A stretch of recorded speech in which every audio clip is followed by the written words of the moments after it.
An airplane carrying 5 Americans freed by Iran landed in the United States on Tuesday. The arrival of the American prisoners came a day after they were swapped for 5 Iranians detained in the US and the unfreezing of $6 billion in Iranian funds. This is being reported to be a rare deal between the two nations who are often described as arch enemies. The release of the prisoners followed a carefully choreographed exchange, which was agreed after months of Qatar-mediated talks. The swap was set to happen when the funds that had been blocked by the US in South Korea were wired via Switzerland to banks in Doha.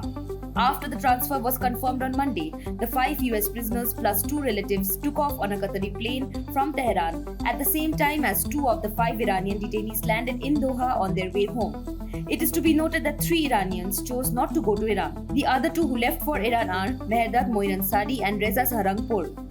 The plane taking the Americans to the United States took off from Doha on Monday. The freed Americans include US-Iranian dual citizens 51-year-old Siamak Namazi and 59-year-old Emad Sharki, a 67-year-old environmentalist who also holds British nationality named Murad Tehbaz, and 2 others.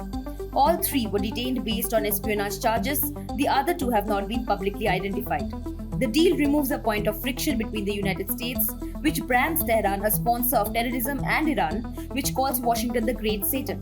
But it is unclear whether it will bring the two adversaries, which have been at odds for 40 years, closer on any other issues, such as Iran's nuclear program and its backing of regional militias, or the US military presence in the Gulf and US sanctions.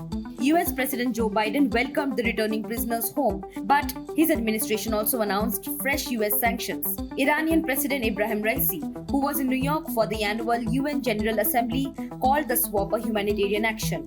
Relations between the United States and Iran have been especially bitter since 2018, when then President Donald Trump pulled out a deal aimed at curbing Tehran's nuclear ambitions and toughened US sanctions. Washington suspects Iran's nuclear program may be aimed at developing nuclear arms, a charge that Iran denies. US Secretary of State Antony Blinken left the door open to nuclear diplomacy, but suggested nothing was imminent.